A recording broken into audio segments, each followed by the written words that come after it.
کیا خوبصورت بات کرتے ہیں اللہ کے بندے. حضرت سلطان باؤ رحمت اللہ تعالیٰ علیہ فرمانے لگے اور دل کالے نالو منہ کالا چنگا جے کوئی رمز پچھانے. دل کالے نالو منہ کالا چنگا جے کوئی رمز پچھانے. چھوڑ, منہ کالا ہو جائے تو کام چل جاتا ہے, لیکن دل کالا ہو جائے تو تباہی اتر جاتی. دل نہ تیرا سیاہ کالا ہو, مہربانی کر. اتنی لڑائی کسی کی کسی کے ساتھ نہیں جتنی تکلیفیں ابو جہل اور اس کی اولاد نے میرے رسول کو پہنچائی. لیکن میرے رسول کریم صلی اللہ علیہ وسلم سے او سون یار سون, چھوڑ تو سسر کی بات, تو چھوڑ ساس کی بات, تو چھوڑ بھائی کی بات, تو چھوڑ پڑوسی کی بات, چھوڑ تو مالک کی بات. اکرمہ بن ابو جہل دوڑ گیا تھا, ابو جہل کا بیٹا, وہ اپنے باپ سے زیادہ دشمنی کر دوڑ گیا. اور وہ کہنے لگے لوگ مکے والے کہ اگر اکرمہ ہاتھ لگ گیا تو عمر فاروق اس کے ٹکڑے ٹکڑے کریں گے, علی لٹکا دیں گے اسے, یہ بڑا کافر ہے, بڑا ظالم ہے. اکرمہ کی بیوی آ کے مدینے والے رسول کے قدموں میں بیٹھ گئی, رو کے کہنے لگی سونیا چھوٹے چھوٹے بچے ہیں, تکلیف اس نے بڑی دی ہے, حضور اس نے اور اس کے باپ نے ستایا بڑا ہے, یا رسول اللہ کو مہربانی ہو جائے. تو نبی پاک نے سر سے پگڑی اتار کے دی, فرمایا جا اسے جا کے نشانی دینا کہ رسول نے تجھے معاف کر دیا. تو کون سے اتنے بڑے دعوتیں لیے بیٹھا ہے؟ اور میں بڑی دفعہ کہہ چکا ہوں, بڑی دفعہ, کہ نبی پاک کی شہزادی کا قاتل حضرت زینب بڑی بیٹی جس نے نیزہ مارا تھا گھوڑے کو اور وہ گھوڑے سے گر گئی تھی, وہ آ گیا فتح مکہ کے بیٹی کا قاتل, اور اس نے اپنے چہرے پہ نقاب اوڑھ کے نا تو نبی پاک کے سامنے آیا, کہنے لگا بہت بڑا دشمن بھی آئے تو معاف کر دیتے ہو. تو نبی کریم فرمانے لگے بیٹیاں بھولا نہیں کرتی, پر تو کلمہ پڑھ میں تجھے بھی معاف کرنے کو تیار. یہ بھولا نہیں کرتی, کیا کروں, بیٹیاں کہاں بھولتی, لیکن تو پڑھ نہ کلمہ. یار آپ بات کو سمجھے, کون سی دعوتیں لیے بیٹھے ہو؟ کر لو اس بہن کو فون جس کے ساتھ بلا وجہ کا رٹا ڈال لیا ہے, چچا چچا ہی ہوتا ہے, وہ کوئی کافر اور مشرک تو نہیں نہ ہو گیا. کر لو صلح. اور سنو, میرے نبی پاک صلی اللہ علیہ وسلم نے فرمایا دو بھائی اگر ناراض ہوں تو جو صلح پہلے کرے گا وہ جنت میں پہلے جائے گا, آگے آگے چلے گا. مہربانی فرمائیں سب سے پہلے اپنی زندگی سے یہ عداوت نکالیں. ہمارا کسی سے رٹا ہی کوئی نہیں, جھگڑا ہی کوئی نہیں, کیا ضرورت ہے؟ جھگڑا اس کا ہوتا ہے جس کی کوئی ذات ہوتی ہے, جھگڑا اس کا ہوتا ہے جس نے اپنے آپ کو بت بنا لیا ہے, جھگڑا اس کا جس نے انا پال لی ہے, جھگڑا تو اس کا ہے جو کہتا ہے میں کچھ ہے ہوں, جھگڑا تو اس کا ہے. لیکن اگر میرے بھائی تیری ذات کوئی نہیں, تیرا رٹا کوئی نہیں, تو پھر حضرت سیدنا بلال حبشی حضرت ابو ذر غفاری سے ناراض ہو گئے تھے. بلال کا رنگ کالا تھا, ابو ذر غفاری کا گورا تھا. بلال مزدور آدمی تھے, ابو ذر غفاری سردار تھے. بلال حبشن کے بیٹے تھے, وہ چودھری کے پتر تھے. لیکن نبی پاک صلی اللہ علیہ وسلم نے فرمایا ابو ذر میں تب راضی ہوں اگر تجھ سے بلال راضی ہو تو سیدنا ابو ذر غفاری نے 1 منٹ نہیں لگایا, ذات کا بت کوئی نہیں تھا, جا کے تو جناب بلال کے سامنے لیٹ گئے. کہنے لگے حبشن کے بیٹے اٹھا اپنا پیر اور میرے منہ پہ رکھ, اور میں دنیا والوں کو بتاؤں کہ تھا تو حبشن کا بیٹا, پر مدینے والے رسول نے تجھے کتنی عزتیں عطا کر دی. مہربانی کرو, آپ یقین کرو ایسے گھٹن سی ہے, 10 آدمی اکٹھے نہیں بیٹھ سکتے کسی جگہ. آپ یقین کریں 4 دوست اور بڑی پیاری باتیں کر رہے ہیں, وہ کیا خوبصورت ان کی گفتگو ہے, لیکن ایک اٹھ کے گیا تو 3 اس کی غیبتیں کرنے لگ گئے. ایک ان میں سے اٹھ کے گیا تو باقی 2 غیبتیں کرنے لگ گئے. لب و لہجہ اتنا سخت اور ترش اختیار کیا جس کی حاجت ہی نہیں, ضرورت ہی نہیں. یہ آپ کیا کر رہے ہیں؟ تو کبھی بھی اس طرح کا رویہ نہ, جس کی تعریف کر لی سو اس کی کر لی. اور میرے نبی پاک صلی اللہ علیہ وسلم نے فرمایا جس کی ایک دفعہ تعریف کر لو کوشش کرنا زندگی بھر دوبارہ توہین نہ کرنا. اپنی زندگی سے نکالیں گلا شکوہ, تھوڑی دیر کے لیے سیکھ لیں معاف کرنا, عداوت کو نکال دیں, پہل کریں. اور 2 قدم ہوتا ہے انسان کے لیے, صرف 2 قدم. ایک قدم آپ نے اپنے نفس کی خواہش پہ رکھنا ہے, انشاءاللہ دوسرا قدم اللہ کے قرب کی طرف بڑھ جائے گا. اللہ کے قرب کی صرف 2 قدم ہے, لمبا مسئلہ کوئی نہیں. تو پہلی بات محبت کے لیے یہ دیکھیں, اسلام نے نماز فرض کی, نماز بندے کا اللہ سے رشتہ ہے, لیکن فرمایا ورکعوا مع الراکعین, اکیلے اکیلے نہ پڑھنا. جماعت کے ساتھ پڑھنا، جماعت کے ساتھ۔ پھر فرمایا چھوٹی مسجد میں جمعہ نہ پڑھنا، جامع مسجد میں جا کے پڑھنا۔ پھر فرمایا جب عید پڑھنا تو کھلے میدانوں میں سارے مل کے پڑھنا۔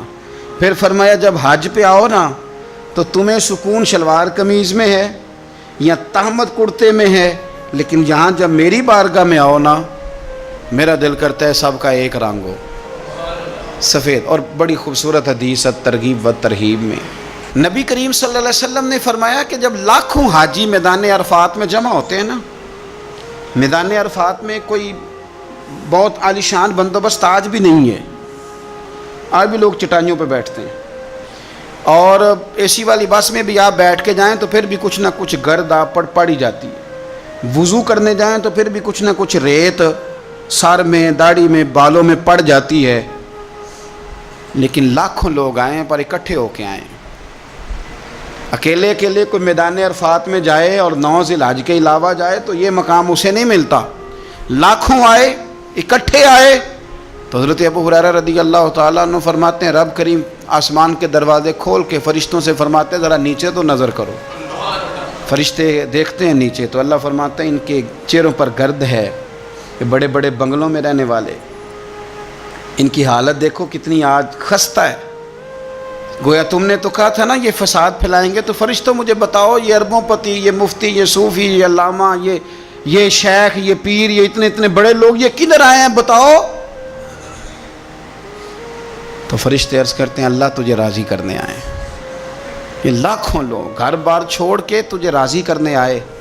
تو میرے نبی پاک علیہ السلام فرماتے ہیں پھر رب فرماتا ہے تم گواہ ہو جاؤ میں نے ان سب کو دوزخ سے آزاد کر کے ان کے لیے جنت کا فیصلہ کر لیا۔ اور حضرت فضیل بن عیاض کہتے ہیں میں نے 1 سال کہا تھا اے اللہ مجھے بتا تو صحیح، اتنے بلا لیے ہیں، قبول کس کس کا ہوا ہے؟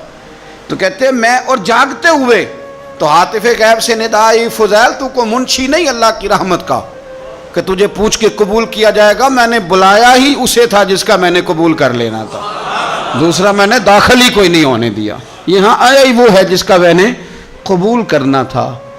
حضور فرماتے ہیں رب فرماتے ہیں گواہ ہو جاؤ میں نے ان کے گناہ بخش کے جنت کا فیصلہ کر، اگلے لفظ سنیں گے تو اور خوش ہو جائیں گے۔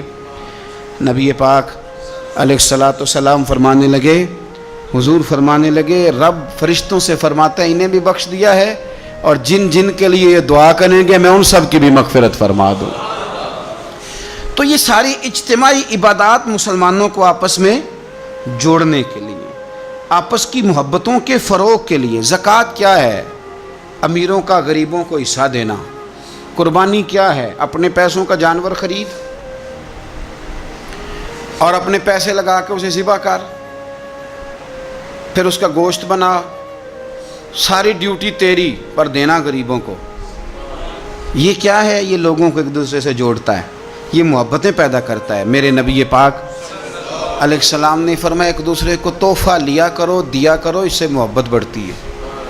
تحفہ لیا دیا کرو، اس سے صرف لینا نہیں، تحفہ مہربانی فرمائیں۔ کسی کی جیب پر دھیان رکھنا منع ہے دین میں، بلکہ نبی پاک صلی اللہ علیہ وسلم نے فرمایا اگر تم چاہتے ہو نا کہ لوگ تم سے پیار کریں تو فرمایا جو ان کی جیبوں میں ہے اس سے بے نیاز ہو جاؤ، پھر تم یہ چھوڑ دو کہ یہ میرے لیے لایا کیا ہے۔ اگر تم لوگوں کی جیبوں پر توجہ کرو گے تو پھر وہ لوگ تم سے کبھی محبت نہیں کریں گے۔ لیکن ایک شریعت نے جو اینگل دی تحفے تحائف کی، اس کا جو انداز ہے اس پر ذرا غور کریں۔ حضرت جابر بن عبداللہ رضی اللہ تعالیٰ عنہ فرمانے لگے کہ میری اماں نے نا حریرہ بنایا، عرب شریف میں کھانا بنتا تھا حریرہ۔ میرے والد گرامی نے میری ماں سے سفارش کی، ان کے والد حضرت عبداللہ ابن عمر یہ میدان احد کے پہلے شہید ہیں، اور نبی کریم صلی اللہ علیہ وسلم نے فرمایا تھا جو جو شہید ہوا رب نے اس پر پردے ڈال کے بات کی، لیکن جابر جب تیرے والد گئے ہیں تو رب نے بے پردہ گفتگو فرمائی ہے۔ اتنا بڑا آدمی حضرت عبداللہ ابن عمر رضی اللہ تعالیٰ۔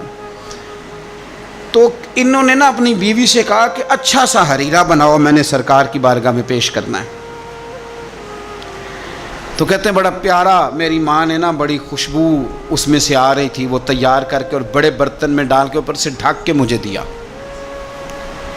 جب میں نبی کریم صلی اللہ علیہ وسلم کی بارگاہ عالی مرتبت میں پہنچا تو اس کی خوشبو تو دور سے آ رہی تھی، اور ویسے بھی اللہ تعالیٰ نے غیب کی کنجیاں حضور کو عطا فرمائی ہیں، لیکن نبی کریم صلی اللہ علیہ وسلم پھر بھی فرمانے لگے تیرے باپ نے گوشت پکا کے بھیجا میرے لیے، اندر حریرہ ہے اور خوشبو آ رہی ہے۔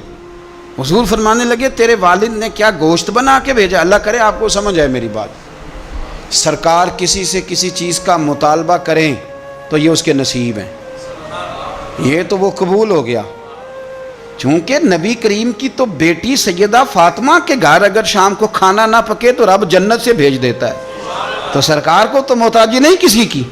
لیکن حضور صلی اللہ علیہ وسلم، آپ بات کو سمجھیے گا میں کیا عرض کر رہا ہوں، اس اشارے کو سمجھیں جس کو صحابہ سمجھے۔ نبی پاک صلی اللہ تعالی علیہ وسلم نے فرمایا تیرے ابا نے گوشت پکا کے بھیجا ہے؟ تو کہتے میں نے پلیٹ اٹھا کے عرض کی حضور نے یہ حریرہ ہے، تو سرکار نے وہ نکال لیا۔ کہتے ہیں حضرت جابر ابن عبداللہ کہ میں چونکہ پختہ عمر کا نہیں تھا، میں واپس گیا، میں نے جا کے عرض کی کہ ابا جی نبی پاک صلی اللہ علیہ وسلم کو تو پتہ تھا حریرہ ہے اور اس کی خوشبو بھی آ رہی، پھر حضور نے یہ کیوں فرمایا کہ گوشت ہے اندر؟ قربان جائیں، جب عشق سکھاتا ہے آداب خود آگاہی، اقبال کہتے ہیں جب عشق سکھاتا ہے آداب خود آگاہی تو کہتے ہیں کھلتے ہیں غلاموں پر اسرار شہنشاہی، عطار ہو رومی ہو